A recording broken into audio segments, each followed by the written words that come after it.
Welcome, welcome, welcome, wonderful friends. I'm so super excited to have you all here for a special YouTube live session with the amazing Saatvika Mangharam, our guru in yoga and feeling good. Today is all about kicking off your yoga journey with the Sun Salutations. And I've got a cool real time story for all of you.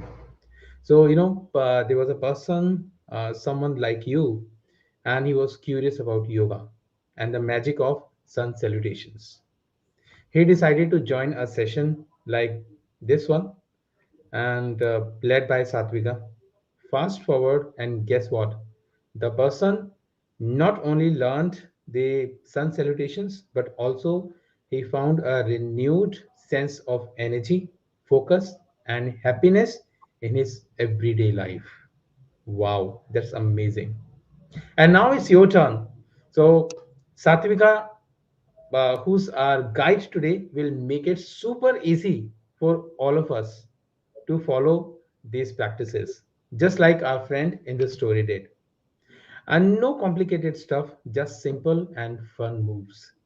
You are not just joining a yoga class, you are stepping into a real time situation where success is not about doing it perfectly, but about feeling good and taking that first step in your yoga journey. So, without any delay, let me call Satvika on the stage. But before that, as our ritual, let me tell you something about Satvika. So, she is a founder, teacher, and a holistic healing practitioner at Akya Yoga. She is based in Bangalore. She's been teaching since more than 15 years. Amazing. And it's been her passion, like subject yoga, since 10 years. She has taught students around the world, and she enjoys sharing this beautiful practice with those who are eager to learn. She's also a Reiki Grandmaster and an EFT, NLP, and inner child healer practitioner. She offers one to one healing sessions, and till now, she has served over 300 people with her healing modalities. Amazing. So, without any delay, if you are excited to meet Satvika, just type welcome Satvika on the stage, and Satvika will be talking to you for next 35 to 40 minutes, and then we will have a small Q&A session, that is question and answer. If you have any question, any doubt, don't think that it's silly, do ask. It will change your life. As we always say, meditation is to mind. In the same way, yoga is to your body. If you want to be fit, if you want to be healthy, then don't go anywhere. Satvika is there for all of us. So without any delay, let's call Satvika on the stage. And Satvika, a big round of applause. And friends, just type welcome Satvika. And Satvika, over to you. Thank you so much, Prashant, for such a wonderful introduction. I'm absolutely delighted to be here. And the story that you shared is not the story of just one person, it's the story of many, many, many people who just have no idea when they step into the journey of yoga that they are actually entering an ocean. People come in with a teaspoon ready to quench a little bit of thirst, and then they realize that their soul is thirsty for much more, and the ocean is just there to quench that thirst. So, I'm more than happy to share my deepest passion with everyone over here and make it as simple and as accessible to people who are just being introduced to it right now or just want to have a proper foundation for it. So, when it comes to yoga, it's a very scientifically designed practice. The entire sequence of asanas, or generally every asana, is very scientifically designed. I don't consider yoga only as a spiritual subject, it is a science which is deeply rooted in spirituality. Every yoga asana is done or is designed in such a way where it doesn't work only at your physical level, but it also works at your psychological level and your energetic level. It opens up energy channels in the body so that you get a renewed sense of vitality. And when we start, we usually start with the sun salutations or the Surya Namaskar. This is very, very, very commonly practiced. But every time I have new students coming into my class, I always see that the understanding of it is a little bit surface level. There's much more depth which I would like to introduce everyone to. And in the sun salutations, it is a very, as I said, it's very scientifically designed. It is a well planned sequence of postures that works on your entire body in a different way. So we're going to look at it closely and see how it links to each different movement, works on every part of the body, how your breathing opens up, and other aspects about it. Now, thank you everyone for such a lovely welcome. Um, so before we start, as you know, as you can probably understand, Surya Namaskar. Surya is the sun. Namaskar is salutation to the sun. Now, as far as we all know, yoga is a very universal practice. It is not bound to any people of a specific religion. So, when we talk about the sun is something that we all regard with the deepest, utmost reverence because it nourishes all life on the planet unconditionally. So, what a beautiful way to begin this journey by just paying our respects to the light, not only outside but also within us. So the sun salutations is a sequence where we move into a flow to gently open up the body ready for practice.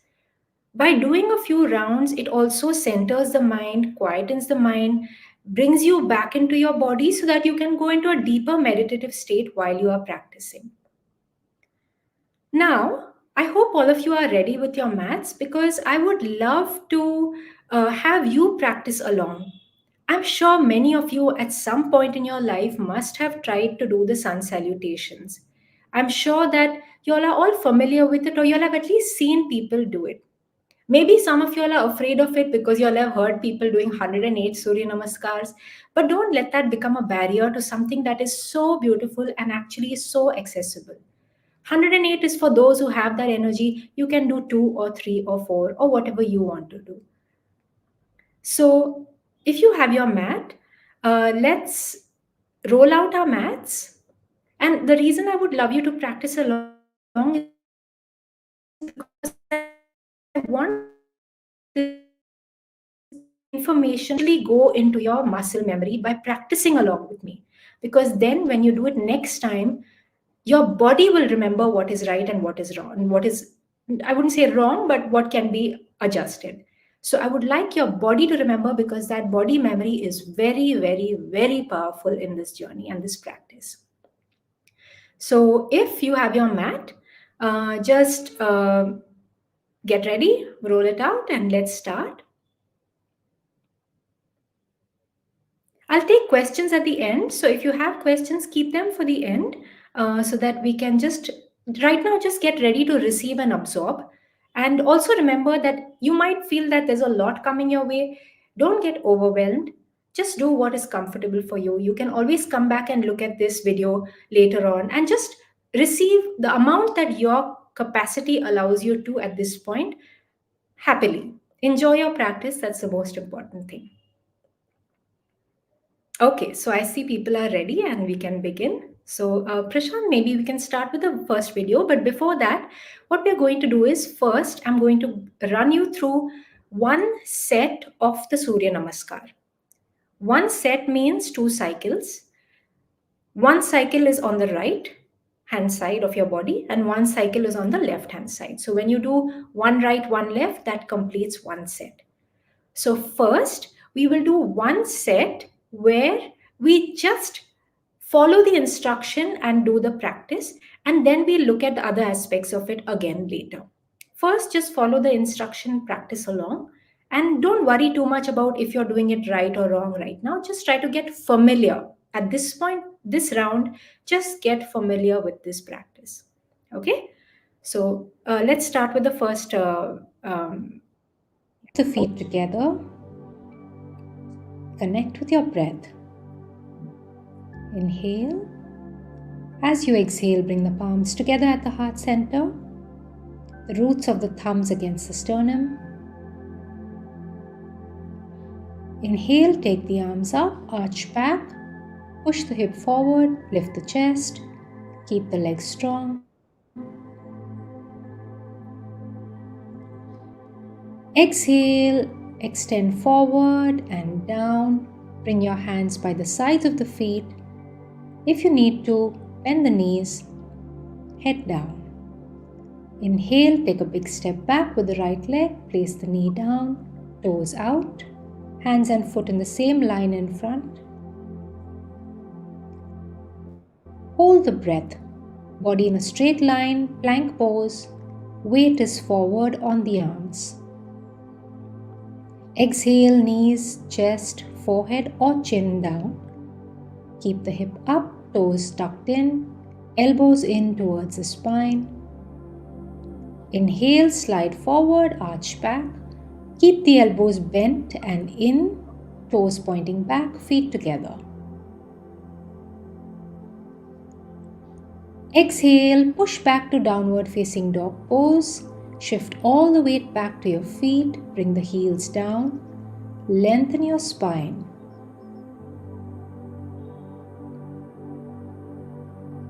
Inhale, take a big step forward with the right leg. Place the other knee down, turn the other toes out. Hands and foot in the same line in front.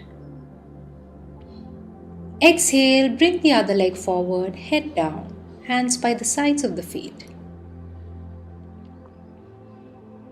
Inhale, extend forward and up, hip forward, lift the chest. Exhale, release. Let's repeat on the left side. Take a deep breath and as you exhale, bring the palms together. Thumbs against the sternum. Inhale, take the arms up, arch back, push the hip forward, lift the heart center, legs strong. Exhale, extend forward and down, hands by the sides of the feet. Bend the knees if required, head down. Inhale, big step back with the left leg, place the knee down, toes out, hands and foot in the same line in front. Hold the breath, other leg back, body in a straight line, plank pose, weight forward on your arms. Exhale, knees, chest, forehead down, elbows are in towards the spine, hip up, toes tucked in. Inhale, slide forward, arch back. Elbows are bent and in towards the spine. Exhale, push back to downward facing dog pose. Shift the weight to your feet. Lengthen your spine. Bring the heels down. Inhale, left leg forward. Place the other knee down, turn the other toes down. Hands and foot in the same line. Exhale, other leg forward, head down. Inhale, extend forward and up and back. Exhale, release.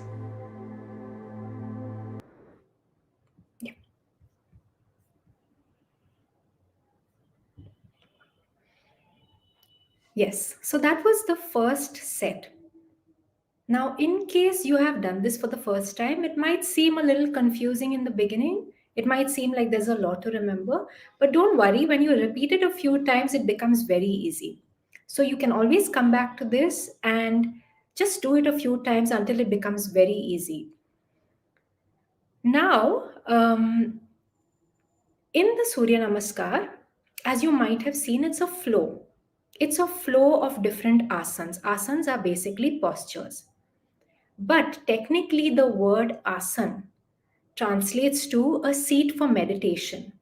So even when you're practicing a flowing sequence, every asana should be done with so much awareness that it actually feels meditative when you're doing it, or even when you're moving through it. So that is the level of awareness that has to be cultivated through the practice. And it comes the more you keep doing it, connecting with the body and connecting with the breath. So in this posture, in this practice, as you might have seen, first we start with the hands in Namaskar Mudra, in Pranamasana. What do we do with this asana? Why do we do this asana? It's very interesting to know because this is a grounding posture.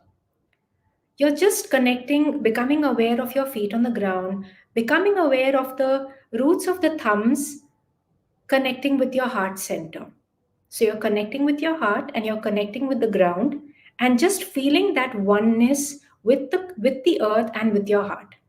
So very beautifully grounding posture to start off with.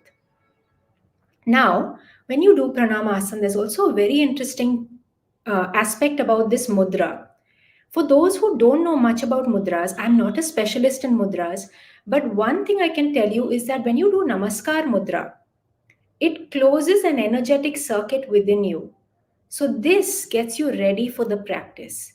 We all have energy circuits, energy channels flowing in us. And when these mudras are done, they complete certain energetic circuits or energetic flows within us, which induce a specific state of mind. So, when we do this, we are getting ready for a spiritual practice, a sadhana, a sacred practice.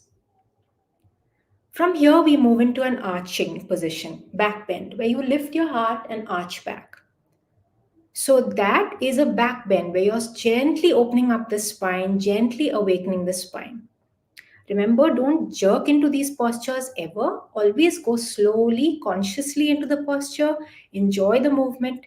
For that matter, even if you lift your head, never jerk it. Always lift it consciously, slowly. So lift and arch back. And then we go into a forward fold. So that is a folding down posture, forward bend.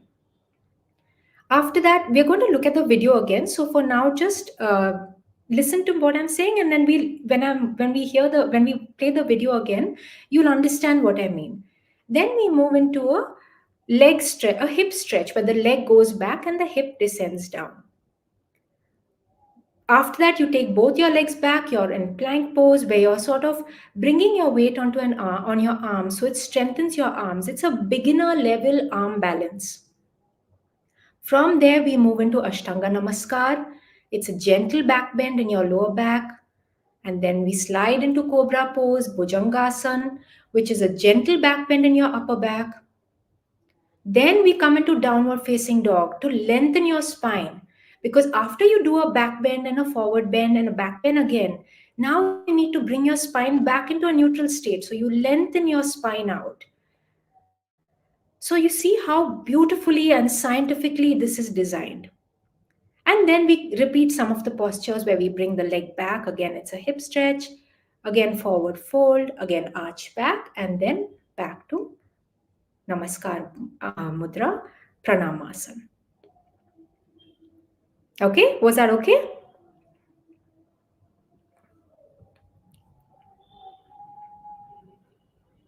Yeah. Now, one thing to keep in mind is your breath. When you breathe, now, if you see in this practice, it is not just a physical movement. None of the yoga practice, the yoga asanas are just physical movements. It is always done with deep breath awareness. In fact, if you remove that breath awareness from it, it wouldn't even be really yoga. It would just be a physical activity. What makes it the yoga practice is your connection with the breath. Breath is life. Just remember, breath is life. Breath is your connection with the flow of prana in your body. So, that awareness of breath as you do the practice makes the whole movement, the whole sequence very, very meditative and just removes all unnecessary clutter from your not only your conscious mind but even your unconscious, subconscious mind. So, when you breathe, you'll notice that as you open up the body, arch back, any kind of back bend, just for a moment, think Would you naturally inhale or would you naturally exhale if your body is opening up in a lifting up position? You can, wherever you are, you can just try gently arch back and see, is your breathing tendency to inhale or is it to exhale? It would be naturally to inhale when you arch back. When you fold forward, would it naturally be to inhale or naturally be to exhale?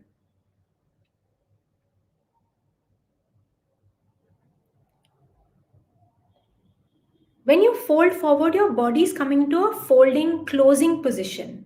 So when you come into a closing position, you need to let the air out. So naturally, you would exhale. So even if you don't keep all of this in mind in the beginning, you will naturally do it like that until you just bring conscious awareness to it. It's that simple.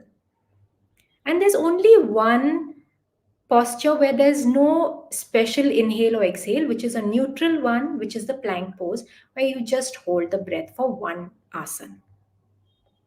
So everything else you inhale, exhale. Only in plank pose, you just hold the breath until you exhale again. So we're going to look at the sequence again. You can try it again.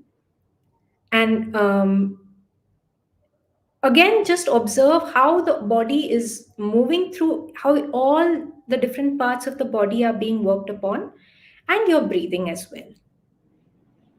Okay, now this video is just the movements with the breathing specific instruction for each posture. There is no detailed instruction in this.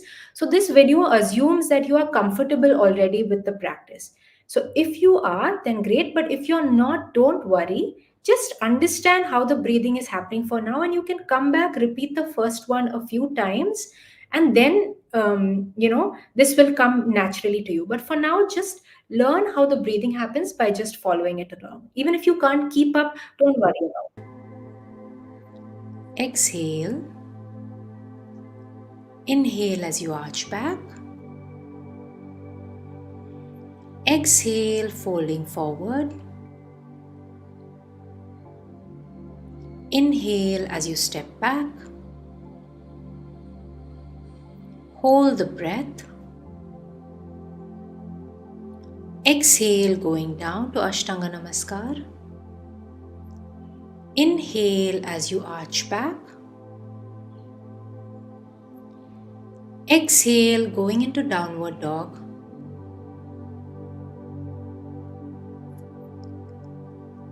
Inhale, stepping forward. Exhale as you fold forward. Inhale, arch back. Exhale, release. Inhale. Exhale. Inhale, arch back. Exhale, fold forward. Inhale as you step back. Hold the breath in plank pose. Exhale, going down to Ashtanga Namaskar. Inhale as you arch back. Exhale in downward dog. Inhale as you step forward. Exhale as you fold forward. Inhale, arch back. Exhale, release. In this way,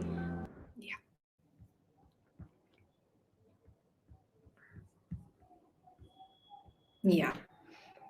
So I hope you could see how you're moving through your entire body. Every part of the body is being opened up, strengthened, and your spine is being worked on in an arching back, forward bend, lengthening. So all of these movements are incorporated. You're opening up the hip stretch, you're strengthening your arms. So that's why in itself the Surya Namaskar is a complete practice. There are some people who want to keep their physical, I don't like to use the word exercise for this, because exercise is this is much more than exercise. But there are some people who want to keep their health routine or health fitness. Fitness is again just taking only a part of this, but they want to keep their routine very, very simple and basic.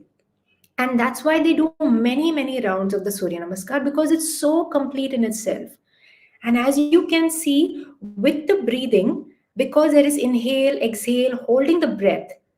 So in pranayam, this is all basic level pranayam that is linked into this sequence. So it's not just a sequence of physical movement, but it's also a pranayam, basic level pranayam sequence that is blended in so beautifully into this practice.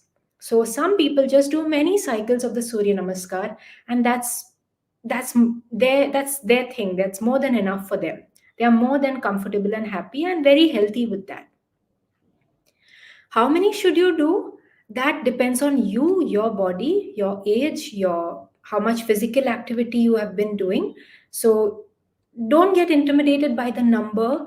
Okay, 108 Surya Namaskars is too much for me. You don't have to do 108. You can do 3, 4. Okay, start with 2. And if you are very if you have the all the if you're capable of going, then you can go as many as you want. What makes it accessible? What makes 108 accessible? Is it just physical ability that people have when they do 108 Surya Namaskars? No, it's not just, physical ability. It is correct technique and it is correct breathing. When you breathe in the correct way, you can do many more rounds of the Surya Namaskar because you don't get tired so easily. I had conducted a 108 Surya Namaskar session once, and there was only one man who could do all of them without stopping. All the others stopped in the middle, skipped a few rounds, took breaks. And that one man did all of them, and by the end of it, he looked like he was fine, like he was not tired out or ready to drop down on his mat or anything like that. So one other student asked him that how did you manage that? And he said it was just when she said inhale, I inhaled. When she said exhale, I exhaled. I followed the breathing instruction so carefully. And that just helped me get through it very comfortably. So breathing is very, very important. So do come back to this. Look at this video again. Follow it with the breathing once you get the sequence right. First, just learn the sequence. At that time, don't worry too much about the breathing. Once you have got the sequence comfortably into your body memory, come back, look at the video, and practice with the breathing instruction. And honestly, no matter how many years you practice the Surya Namaskar, when you focus on the breath, you will always be taken to another level and another level and another level because you're only going deeper and deeper into meditation through this practice. So there is no end to how much. It's never that you have mastered the Surya Namaskar. You are always a student learning and going deeper into this journey within. Now we're going to look at some alignment mistakes that are commonly made, because you need to make sure that when you do many cycles of it or when you do it every day, you should be doing it in the correct way so that you don't cause harm to your body by doing it in an incorrect way. I would not say you would cause harm, but it should help your body rather than giving you pain here and pain over there. So when you do it many times, technique is very important. So let's look at the third video now, which is all about the correct technique, the proper alignment, so that you can do it in the most healthy and beneficial way for the rest of your life without any problems. Now, this is a disclaimer. If you already have any health issues like any injuries or anything, then please take medical advice. Please ask your doctor whether this practice is suitable for you or not. Don't just think that everything in yoga is I can do it. You always need to listen to your body, respect your body, whatever state your body is in. Always listen to it, respect it, and practice accordingly. Sometimes even as an experienced practitioner, you might be tired, you might not feel well. You need to listen to your body on that day and adjust your practice accordingly. So if you have, as I said, if you have any health issues, any injury and your body's telling you, no, I can't do this posture right now, please listen to it. Don't push it. Never ever push your body. Your body is like a temple for this practice. It is the vehicle that helps us to complete our sadhana. So please always listen with utmost respect to your body when you're practicing. Okay, now let's watch the third video, which is the details of alignment, some mistakes, and how to avoid those. Yeah, let's start. Uh, Satvika, you need to add that video. I only have two. It shows that it's 1 second. I'll just put it up again. Yeah.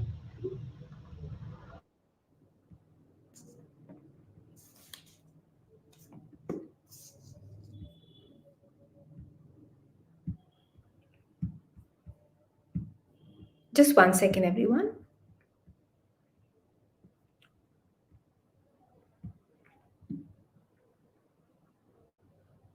Yeah. Is it there now, Prashant? Can you see it? No. Yeah, can you remove the other two? Oh yeah, I see it now. Yeah. Yeah.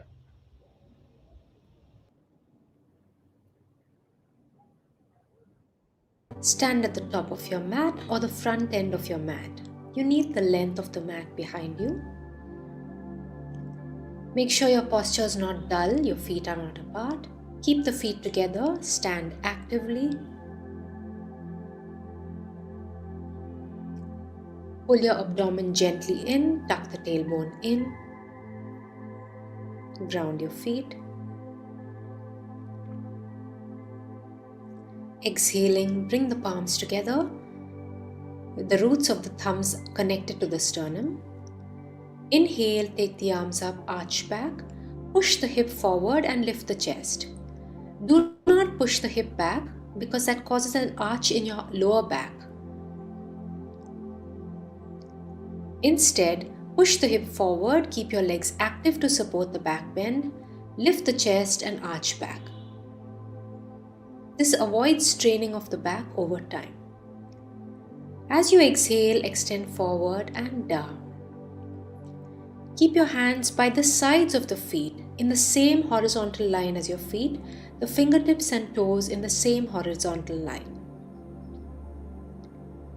Avoid keeping your hands in front or anywhere else. Position them correctly by the sides.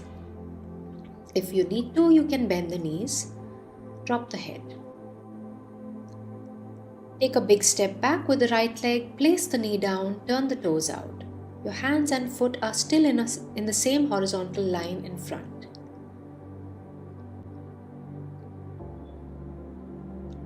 Make sure your hands are not in front or at the back of your foot. Keep it in the same line. Do not skip the step of placing your knee down. Make sure you place the knee down and also make sure that you turn the toes out at the back. This ensures that you get the complete stretch in your hip during the Surya Namaskar. Also, make sure you don't close the angle of the knee too much and that the knee does not overshoot the ankle. Keep the knee exactly above the ankle and open up that angle to as close to 90 degrees as possible.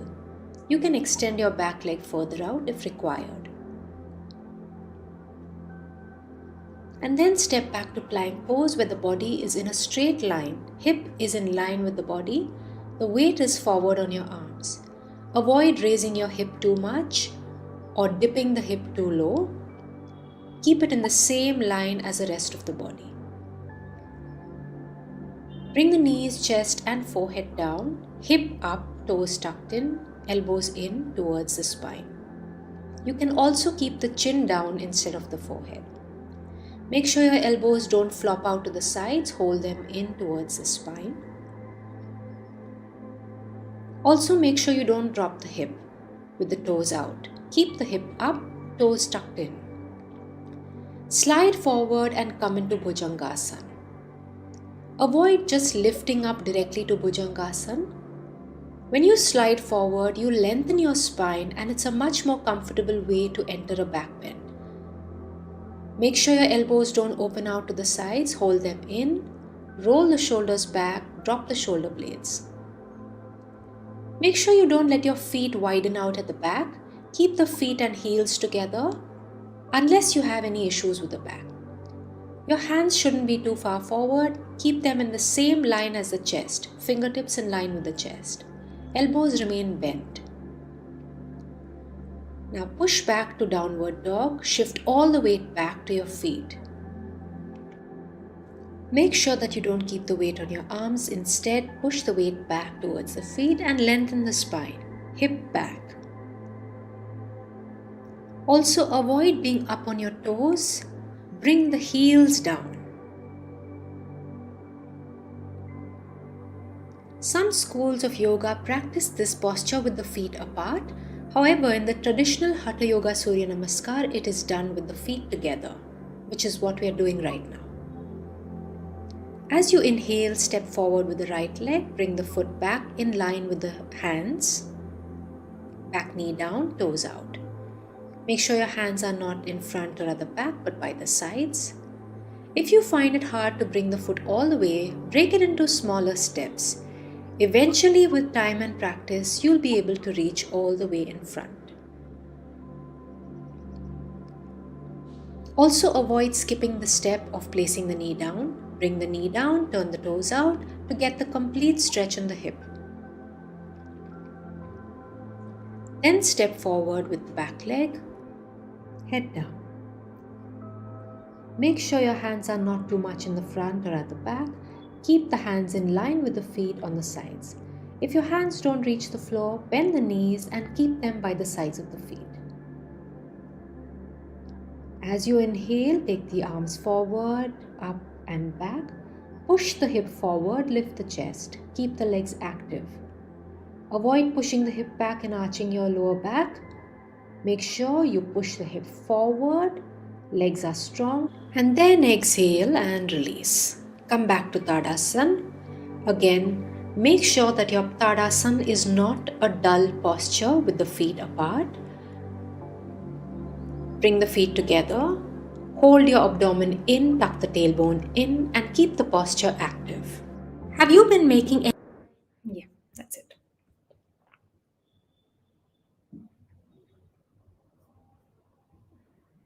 Yes, so that was just one cycle. I only showed one cycle with the details because you can repeat that doing the other cycle as well. Right now in this session, it's all about learning. You can come back to this for a separate practice session because there's a lot to take in at this point. Now, as you saw, the standing posture, Tadasana, which is your basic standing posture, it's deceptively simple. The basic standing posture is deceptively simple. And why do I say that? Because people think standing is just standing. There's nothing in standing. But standing is all about how you hold your energy. Are your feet together? Is your abdomen in? Is your tailbone tucked in? Are you compacting the energy in your abdomen, lifting up the chest, grounding your feet down? So there is a whole management of energy in the way you engage the body, even in a simple standing posture, which is the basic Tadasana, from where all the other standing postures emerge. So just like you start your Tadasana, it's your basic standing posture, that translates to every standing posture that we do in all of the yoga asanas. So Tadasana is such an important posture to understand how to hold your body in an active, alive way, so that when you do all the other postures later, you know how to translate that energy and manage that energy in all the other postures as well. Another thing to keep in mind is whenever you do back bends, push your hip forward. A very common thing is people push the hip back and they create this kind of S bend, like alphabet S bend in the lower back, but that actually causes a little bit of strain in your lower back. It's not good for your lower back to do that. So always make sure you push your hip forward. Please come back and watch this video and see how I have done it. I have mentioned over there to push the hip forward, do it exactly like that. And in any back bend, hold your legs very active. Why do you need to hold your legs active? Because a back bend is not only the work of the spine. You can't just isolate the spine and say, okay, the spine is the only part of the body that is working. The spine is one part, but the spine needs to be supported with the rest of the body, because the spine is our central nervous system after all, isn't it? So the legs have to be active and engaged so that when you do a back bend, your legs are like the pillars that keep the support for your back bend to come out of it. So that's why keep your legs also very strong when you're doing the back bend. So come back, watch all these details, and just get into these deeper aspects about the Surya Namaskar. It's not just a surface level practice, it is a very, very deep, very beautiful scientific technique, correct practice.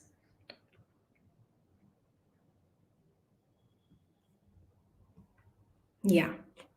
There are many more other aspects like this. We have only looked at the basic flow. We have looked at the, slight physical adjustments, and we have looked at breathing. This is just the three main things that I have covered in this session, because in one session we can't cover everything. Even about the Surya Namaskar.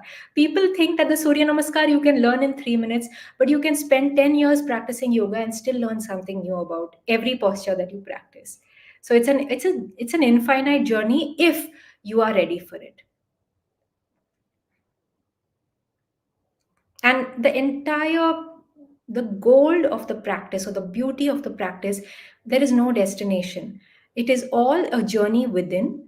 It is only in the journey that the transformation happens. So forget about reaching anywhere and just enjoy the process, enjoy the journey, because you will notice the more you keep practicing how your not just your body changes, but your mind changes, your emotional well-being changes, your psychology changes, your entire personality changes, and eventually your entire lifestyle and life will change just because of all these shifts that take place within you.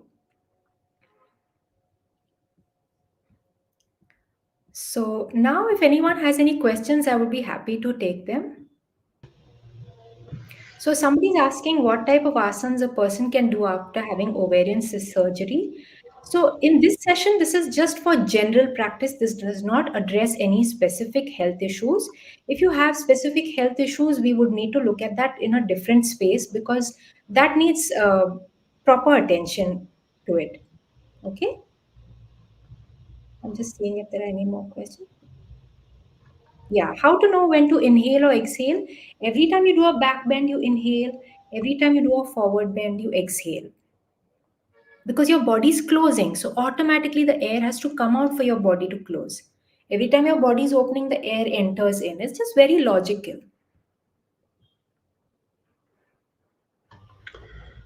Amazing, amazing. That's so great, Satvika. I'm really, wonderful to see. So, friends, if you have questions, do ask. Keep asking your questions. Do not think that it can be a silly question, and might be the question you are asking. It can help someone else. Yes. Meanwhile, I've got some questions here. The first question is, can we do the sun salutation or Surya Namaskar anytime, or is it specific to like the morning time? Yeah, that's a very good question.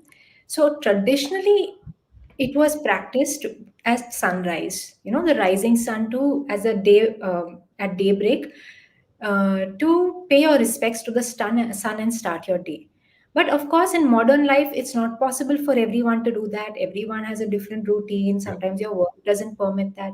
So usually, a good time to practice is in the morning or the evening. If, however, your lifestyle doesn't even allow that, then practice when you can, but practice. Only thing, don't practice after a heavy meal.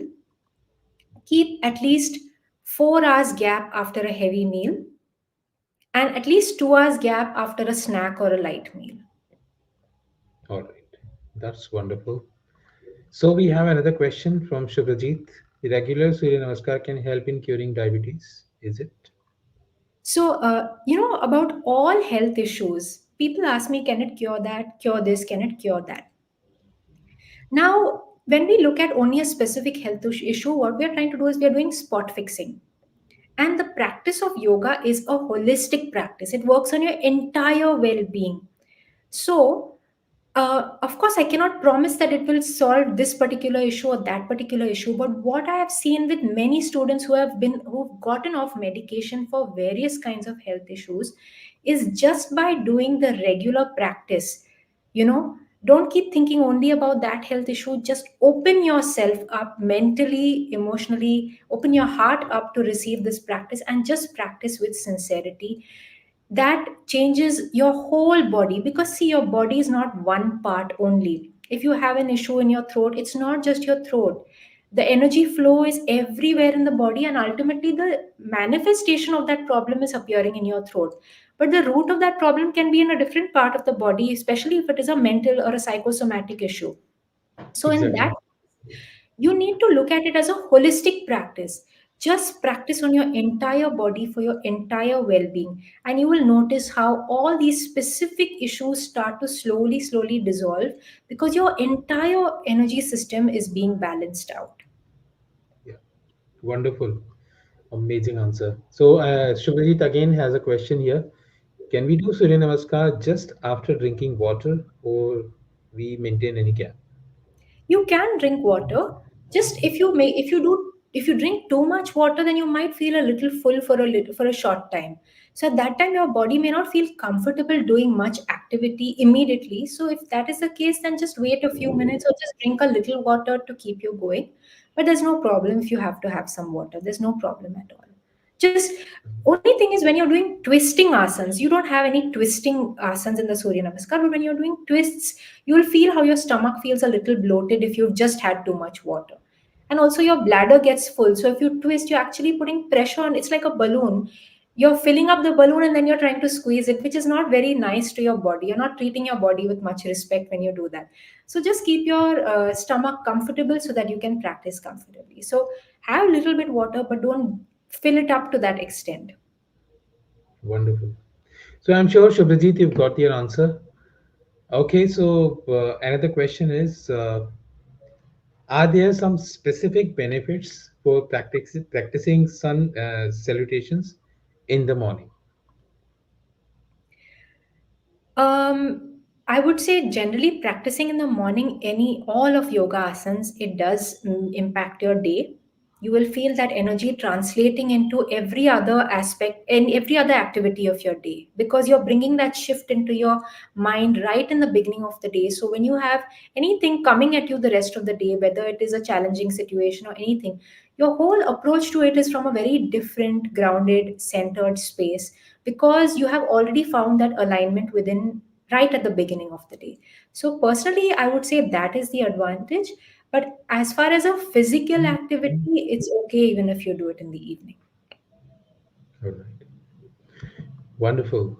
So, but the next question is, okay, please ask, ma'am, how to stay motivated to practice yoga consistently, because I usually find it difficult to be consistent in this journey. Thank you so much for asking this question. I think this is a common universal problem of everyone in the world who practices yoga. I'll tell you honestly, even I don't feel motivated every day. But I never rely on motivation. I rely on discipline. Because if you rely on motivation, motivation comes and motivation goes. Some days you feel motivated and some days you don't feel motivated. And then what happens? Then you lose touch with your practice. So don't rely on motivation, because motivation is a fickle friend. It will come one day, it will go one day. Rely on discipline. How do you create discipline?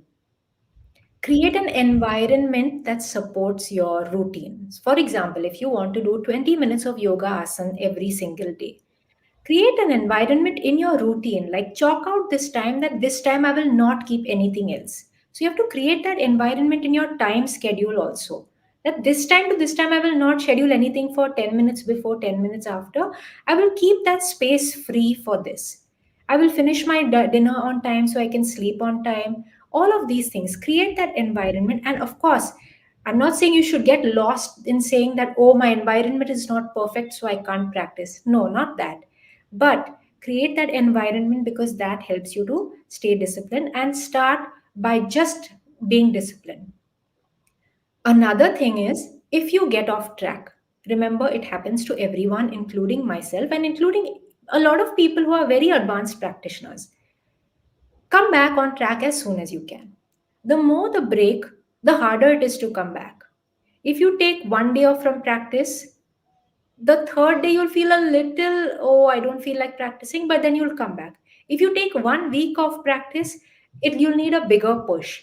So if you have missed one day, make sure the next day you come back just for 10 minutes minimum. At least come back. Just come back, make that routine even for 10 minutes. Just, you know what, for people who practice regularly, there are days where sometimes you don't have time to do your full routine, but we still get on the mat. We do 10-15 minutes on those rare days also, just to keep the connection, because otherwise the next day your mind will start telling you, oh, I am now, this thing. And this is just how your mind is. So we have to beat the mind every time by just making discipline our friend more than motivation. All right, wonderful. So I'm sure again you've got the answer. So we have question from Shivrajit. Does the person suffering from asthma can do Surya Namaskar? Yes, you can, but you would have to do it very, very slowly. And of course, don't do it when you're feeling uncomfortable. Okay, So you that's practice it slowly with slower, deeper breathing. And of course, when your body is telling you no, then of course at that moment, stop. And you will also probably see a lot of change in your health because of it in a positive way. all right. That's amazing. So, is there any minimum number of Surya Namaskar sets we must practice regularly? One set. Start with one set. Because if you keep 30 sets, you might not come back to your mat tomorrow. So start with one set, next day do two, next day do three, then for 2-3 days do only three, then after that do four. So go at a space, at a pace where you feel okay, leave a little bit for tomorrow as well. Like don't burn yourself out on day one, because then the next day you're going to feel, oh, this is too difficult, my body is sore, I can't do it. No. Yeah. How How can can we we practice without a mat? Uh, Actually, some schools of yoga say that you don't even need a mat, because in the olden days, people used to practice directly on the floor. But most of us don't find that comfortable. And personally, I would say use a mat, because uh, it just helps your body, it helps your joints. So you can use a mat. But if you're one of those people who likes the little rough, not rough, but little strong way of practicing and you don't want a mat, it's fine. But most yoga practitioners use a mat. It's a little more comfortable for your joints, especially when you put your knees down. It gives a little cushioning so that you don't wear your body out. Love your Having said, answers, Satvika. Yeah, thank you. Having said that, please. you don't need a very cushioned mat. Remember that also. You just need enough to give you a little bit of buffer between you and the floor, and that's it. Awesome. What role does mindfulness play in the practice of Surya Namaskar? Mindfulness can change your practice entirely. You can practice with your mind thinking about what do I have to do after this, what is going to happen tomorrow, and your whole practice can be done like that. But you will not feel that centered and grounded if you do it like that. However, if you say, okay, all those thoughts I will come back to my later routine and my tomorrow's program and all that. I will come back to it. Right now, let me just focus on my body. Let me just focus on my breath. Let me just put everything else on pause only for whatever little time I'm here. You can go into the deepest experience internally, which can make your entire day so beautiful and so efficient. Because when you're operating from that space, you're not operating from that stressed energy, that frenzied energy. You're operating from centered, grounded, clear minded energy, and everything gets done so efficiently and effortlessly when you are connected within. So yeah, mindfulness can totally change the game for you. And actually, that is how the practice is done. That is what makes it yoga. It's not just movement. Awesome. So we had a question here from a healer. So is it all about inhale and exhale? I would say that is the most important thing. I always feel that when we practice, it's not like our body is moving and the breath is just happening. We are breathing and the body is following the breath. So that is the importance with which the breath has to be, we focus on the breath. The body follows the breath because your breath is your life. You can't stop breathing. So it's not like you just move and then somehow breathe. It's that you breathe and you move with the breath. That is the flow of the practice, All right. flowing with the breath. Okay. Can we do Surya Namaskar on bed? I think you Subhajit. already know the answer to that, Subhajit. Okay. Another question from Indu. Can we do Surya Namaskar on a chair if we cannot go on our knees? Yes, if you cannot go on your knees, there is a special chair, Surya Namaskar, which modifies a lot of the postures. I would say don't do the entire chair Surya Namaskar, but at least you would have to modify the ones where the knees are usually placed on the ground. There is a chair, Surya Namaskar, for people who cannot get off the chair also. Where you're not, but that is a complete different. That is a different sequence. It would have to be taught separately, but it is All right. possible. Yeah. Wonderful. So the next question is also based on this. Like somebody has asked, uh, can we do Surya Namaskar with modifications? Like if somebody has physical limitations. Yes. Thank you for this question. This is an excellent question. And sometimes people think that they should do everything as it is taught, even when their body is injured or if there is any pain in any part of the body. Yeah. When you have an injury or when there is any particular issue with your body, you must modify the practice so that you don't strain what is already hurting. Otherwise, that won't heal, and you will just add more pressure and delay the healing process.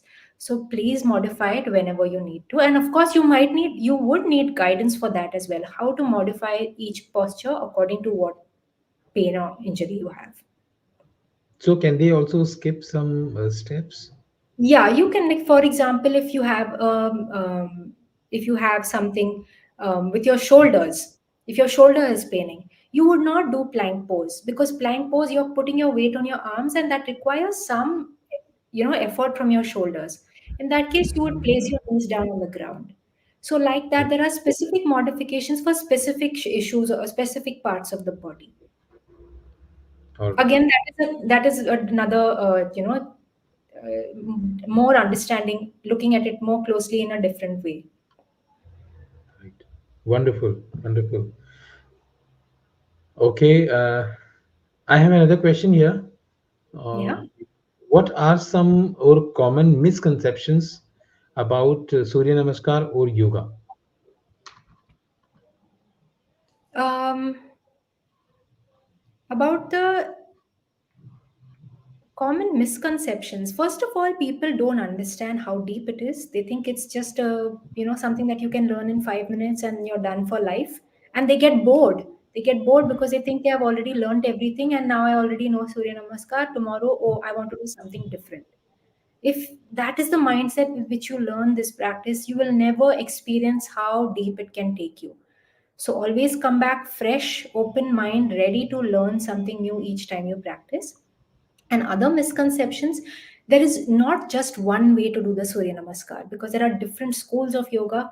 Each school of yoga has its own technique, and they have slight variations in the sequence. I would not say they are completely different, but there are slight variations from school to school. So this is one particular technique. This is from the Shivananda school. It is a traditional Hatha yoga style. But if you have practiced a Surya Namaskar in a proper way, with proper technique, but from a different school, which is slightly different, it may not be incorrect. It's probably correct according to that system. But again, that system is complete in itself, so then follow that system completely. Don't mix it Okay. up. If you mix from here and that, it'll be neither here nor there, and you won't get the complete benefit of it. Either follow this system or that system, and you can practice different systems on different days. For example, I'm an Ashtanga yoga practitioner, which has a different Surya Namaskar. I also practice Hatha yoga, so this is the Hatha yoga Surya Namaskar. So you can have full knowledge of all of these different methods. Practice them when you need to, but each time you do that, practice that thoroughly. We have another question. Out of seven chakras, which chakra is activated in Surya Namaskar? Excellent question. Again, this makes it a complete practice because, as you know, I mean, maybe not everyone knows, but all asanas work on specific chakras or energy centers in the body. And the Surya Namaskar is such a complete practice, even at the energetic level, because it works on all the chakras. So, for example, when you arch back, it's a back bend lifting the heart center. It opens up the heart chakra, the throat. When you fold forward, it's a grounding posture, it's on your root chakra. When you step back, it's on the hip, again, root and sacral chakra. So, like that, it works on all the chakras according to from posture to posture. Each posture works on at least one, two, or three chakras. Overall, it's a complete package to be healthy and open, awaken your all chakras. Absolutely. Absolutely. Right. So I'm sure Shubhrajit, you have your answer, and we have another question from you. Is it safe to do Surya Namaskar without any teacher or yogacharya? If you have learned the technique properly and you have practiced at least a few times under a teacher who says, yes, your practice is good to go, then you don't need to continue all the time practicing under somebody's, then you can practice independently. But in the beginning, learn the technique properly because you want to practice it. I always say, come to this practice and make it a part of your lifestyle for the rest of your life. So learn it thoroughly in the beginning from somebody. Once you know it, practice on your own, no problem. But don't skip Awesome. the journey of learning because you Yeah. might practice it wrong for years and then have a back pain after some time. Okay, so the next question is please share some specific breathing techniques you would recommend during Surya Namaskar or Sun Salutations. During Surya Namaskar, that's Yeah. the question. So during Surya Namaskar, yes, follow the same inhale and exhale. You can go back and watch that one video where inhale, exhale is all mentioned. It's all written according to each asana. You'll have to watch it a few times to really internalize it. So be ready to repeat it many times so that you make it a part of you and integrate that information and knowledge. And very important thing, when you breathe, manage your breath well. Now, if you practice any kind of breath work or pranayam, you will know that it's always down to counts. You inhale for 4 counts, you exhale for 8 counts. So there is you're managing your breath, you're inhaling over a certain duration, you're exhaling over a certain duration. You're not exhaling too fast and just waiting. You're exhaling slowly till the counts get over. So even when you do Surya Namaskar, try not to just inhale and wait, exhale and wait. Inhale till you complete the posture, exhale till you complete the posture. So stretch your breath out till you go into the posture completely, and that's how you bring pranayam into this practice by Wow. managing your breath beautifully so that you manage the inflow till you complete the posture and manage the outflow till you complete the posture. Amazing. And we always say that breathing is the key. Breathing is everything. People can release trauma from their subconscious mind by Mm, conscious breathing. breathing. Breath work is so, breathing is more powerful than yoga asanas, but the mind, people don't have the patience to work directly with the breath initially. That's why we begin with asana to train ourselves to breathe correctly, and then eventually we come to the breath directly. Yeah. So Shubhrajit is on the rock. What are the negative sides if we do mistakes in Surya Namaskar? So some would be harmless because you would just be practicing it in a way that doesn't help you. But some, like for example, if you arch your lower back and you do that every day for maybe 5 years, after that, one day you might wake up with your lower back feeling sore. So you can, in the long run, strain your body if you don't practice with proper technique and not just the Surya Namaskar, any asana. Always learn it with a teacher who will teach you the proper technique for the posture. Awesome. Next question is how does yoga or Surya Namaskar influence emotional balance?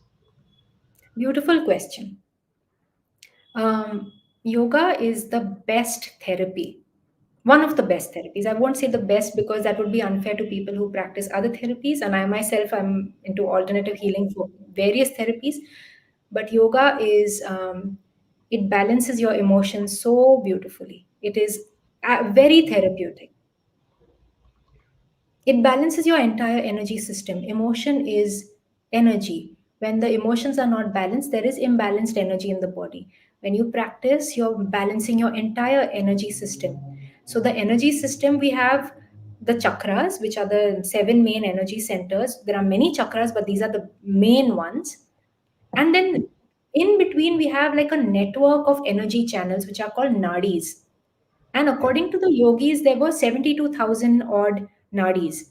So when there are blockages, or when your heart is, for example, you've heard some bad news and your heart feels blocked, your heart feels heavy. For example, you've just received some news of somebody passing away or something like that, or anything.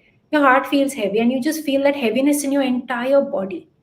And you come to the mat, and that day you feel you can't even move because there's so much heaviness in the body. Practice slowly with understanding, love, and compassion towards your body.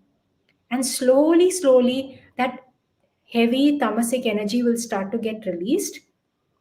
It will get, it'll gently dissolve. The heart chakra starts to open up, and you will feel that, you will feel that shift in your entire energetic space. And when your emotions are not balanced, it's just imbalanced energy. So it helps to release all of that and heal emotional, any emotional, if you've had any Imbalance, imbalance, yes, blockage. blockage, all of that. Shuprajit has got good clarity, and thanking you for this. And it's an eye opener. So thank you so much, Shuprajit, for this. It's a wonderful, appreciation for the speaker. Thank you So so much. there is another question.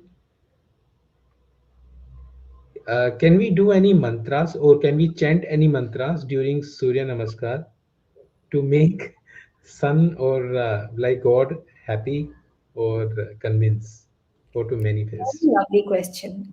Actually, there is a whole mantra, there is a whole set of mantras that is practiced with the Surya Namaskar. I have not gone into that because, again, that is another deep topic in itself.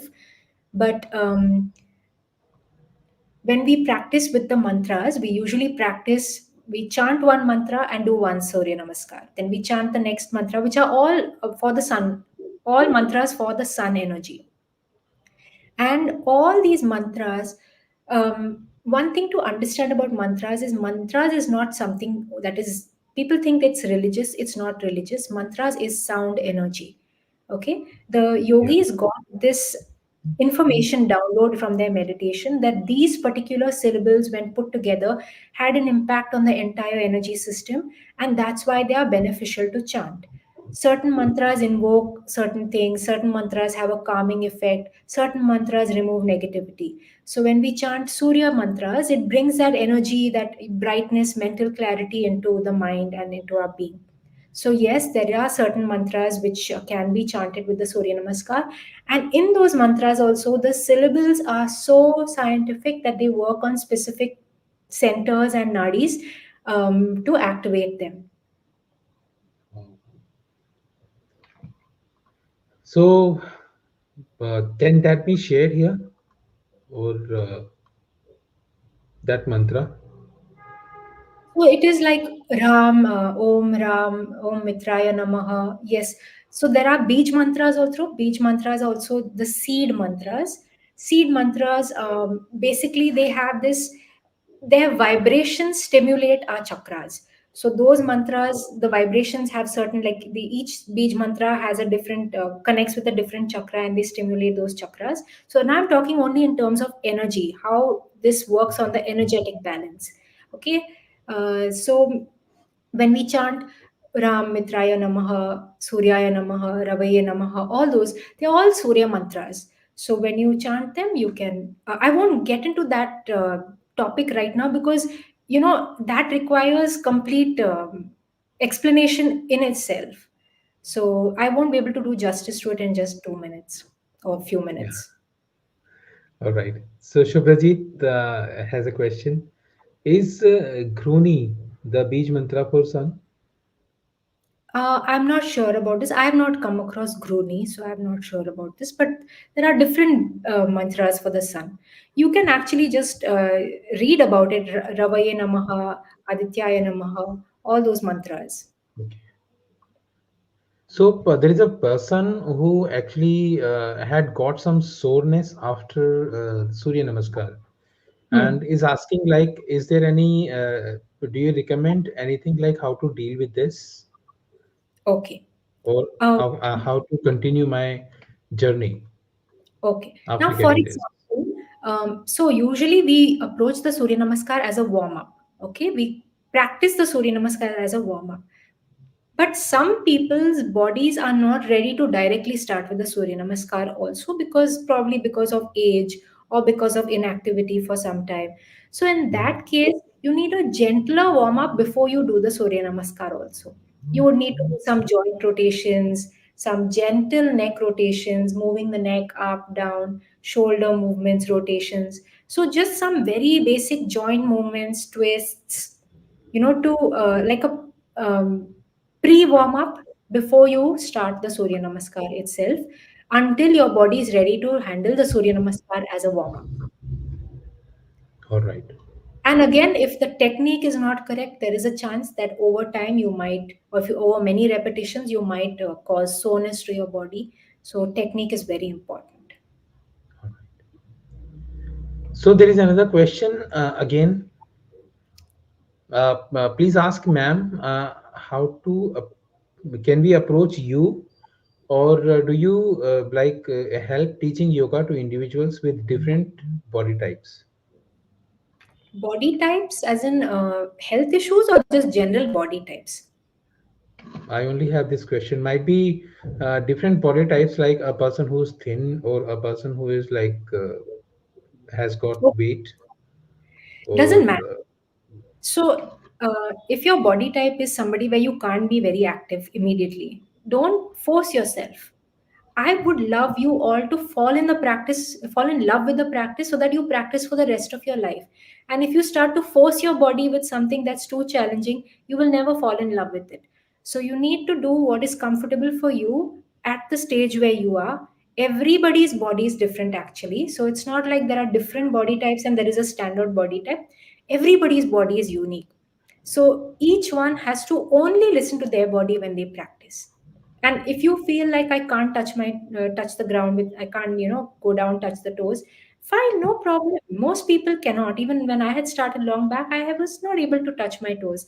It's a journey and you have to enjoy the journey. wonderful. So I'm sure even if you have some issues or you want to approach, you want to connect with Satvika, I'll share the details at the end of the session. All right. So there is another question. Are there any specific age-related considerations to practice? Age related. Yeah. Age related. Now, if you have crossed an age where you feel like your body gets stiff or namaskar before, then it might be a little challenging for you to start. For example, for a 60-year-old person who has never done yoga at all, don't start with the Surya Namaskar and please start with a teacher who can teach you at your stage. Don't just join any yoga class where they teach anything. Sometimes people ask me, can I join your class? And the class is a little more active practice. So I tell them this practice would not be suitable for you at your age, but you should try and find a slow paced practice, which is very beginner level. So that kind of approach is necessary. You need to find something that your body is comfortable with. Once you age, for example, you can't always start directly with the Surya Namaskar. You need to, for few weeks, maybe not even do the Surya Namaskar until you feel your body is opened up by just doing some gentle stretches, twists, which you need to be guided with. Somebody has to All guide right. you. Once you feel that mobility coming up, because see, our muscles, if we don't use specific muscles for time, for a long period of time, they tend to, we lose that, that elasticity in them. So to bring that back is not an overnight process. It is a journey again. So it has to be done in a slow, smooth, steady way where you're comfortable through the process. Wonderful. Okay, so we have two more questions. One is from Ritika: How to teach children Surya Namaskar? Again, children can be taught, but children, especially under the age of 10, have a different kind of energy. They are more restless. They can't stay in one place too long. Their minds are all over the place because they are in that playful stage of life. So one has to teach them in a way where you make it fun for them. Then only they will start to enjoy the practice. And as far as their ability is concerned, children can do much more than adults can because their bodies are agile and because they don't have the mental blocks that adults have accumulated over time. So Yeah, physically there is no problem. Only thing, when they are very young, don't make them hold postures for very long because the skeletal system is still developing for some period of years. But for them to actually practice, to enjoy the practice, it has to be made fun. For example, if you're doing bhujangasana, cobra pose, when we've taught children, sometimes the children start making those hissing sounds like a snake. They start hissing. They pretend like they are that animal. So they make it yeah. fun and playful so that they enjoy the practice. That's how you teach Wonderful. children. Different approach. Wonderful. I'm sure Ritika, you've got the answer. Shubhajit has a question here, and that's quite interesting. Any special offer or gift for those who attended in live? Definitely. Definitely. So there is, I would love to give all of you something and more, because all of you have been so wonderful asking all your questions, clarifying, and receiving all of this information so openly. I'm so grateful to all of you. Um, I do have an ebook which is called Yoga for Mind Body Connection. And as we just spoke, the mind and body are not separate, it is one system. So, how yoga brings that union, that unity, and that's the reason why I've even called my studio and my center Aikya. Aikya is oneness, where you feel that integration. So, I've got an ebook called Yoga for Mind Body Connection, which you can access. Please download it and read it. I also have access to my Facebook community where you can follow what we are doing so that you get more information, get some inspiration. And again, when you want to grow in a certain practice, surround yourself with people who are on the same journey, because in few years you will become the people who you spend most time with, even if it is on the internet. So surround yourself with communities where you want to grow. So if you want to grow in yoga, become part of a yoga community, because that will help you stay on track. So you can access my Facebook community. And I'm also conducting a free workshop where whatever I've taught you today, I will be doing this again, and I will make you do it, where I will guide you through it. So I will be Live. guiding live. It will, because on YouTube I cannot see all of you, but I will be Mm. doing it on Zoom so that I can see you and guide you so that you can do it correctly with guidance. So if you join the WhatsApp group, there's a link to a WhatsApp group. All of these links will be put in my link tree link down below, and you can join that WhatsApp group for the live workshop which will be happening. The date will all be, information will be put on that group. So please download all of this and follow me for whatever other updates are there, because I do. I do want to give back. I don't teach. The main thing that has sustained my journey as a teacher in this subject is my love for the practice. And I just want to make people fall in love with it as much as I love it. So please, follow me for any updates, and whenever there's anything else, you'll come to know. And I'm sure that in this 1 hour journey, you come to know how much knowledge she has, right? So I've got two more questions here. Like as we are reaching to the end of the session, so two more questions. The first is like I'm becoming curious about the history and origins of sun salutations.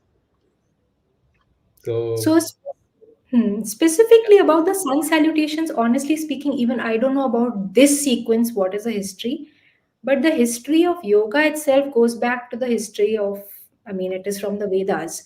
And the first yogi was considered to be Lord Shiva. So it goes back to beyond the time that we can actually document. So It goes way back, and all of this has come from that time itself. The Surya Namaskar, all of these are very, very ancient practices. We Yeah. don't know when they have, which year specifically, we don't have that documentation. Wonderful. So I'm sure Kausar says thank you so much for the lovely session with my yoga teacher. And Sunil is also thankful for Prashant and Satvika for these beautiful explained sessions. I'm sure all of you are loving the session.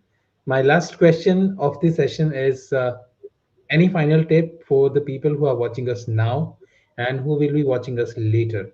Because this video will be here for lifetime. And Yes. any final tip for them? So you can Just share. come with an open mind and an open heart to this practice, because this practice will give you back much more than you could ever imagine. You may Wonderful. come to lose weight, you may come to become healthy, you may come to release stress, but what you will get back will be so much more than you could ever imagine. So just come with that openness, ready to learn, receive in the most sincere way, and you will really understand how it is so deep. It's an ocean. Yeah. Thank you so much. So Shubhrajit loved the session a lot and enjoyed, I know. And Geeta is thankful again for this interesting and informative session. So, friends, as now we are reaching to the end of the session, we actually now bring this enlightening YouTube live session to a close. I want to extend a heartfelt thank you, first of all, for Satvika, and who's our wonderful yoga and mind body coach. And Satvika, your wisdom, your guidance has positive energy. It has actually illuminated this virtual session. And I'm so grateful for this transformative insights you've shared here on like beginning the journey of yoga with Sun Salutations. And to our incredible audience, thank you so much for being a vibrant part of this session, for being so engaging, asking questions, and sharing your enthusiasm. It has actually made this experience truly special. But remember that this journey does not end here. Let the energy and mindfulness you have cultivated today continue to resonate in your daily lives. And friends, once again, as if you want to connect with Satvika, once the session will be over, I'll mention her details in the description box. You can connect with her. You can join her WhatsApp group. You can join her live sessions. You can get her ebook, which is obviously free for you. Uh, if you are watching us now, and I'm sure that you will definitely reach to an outcome, right? So may the spirit of yoga and the sun salutations bring you joy, balance, and a renewed sense of well-being. So until we meet again, stay inspired, stay mindful, and keep nurturing your mind, body, and soul. Once again, thank you so much, Satvika, for being here, for accepting the proposal, and thank you so much, everyone, once again for joining this empowering yoga journey. Wishing you Thank all peace, happiness, and continued success. Thank you so much, Prashant, for this wonderful, wonderful opportunity. And thank you so much, everyone, for all your questions, your receptivity, and just being present throughout this session. It's always a joy to teach in this way. Thank you so much. Wonderful. See you again next week with a new topic and a new speaker. Till then, stay healthy, take care. Goodbye. Namaste.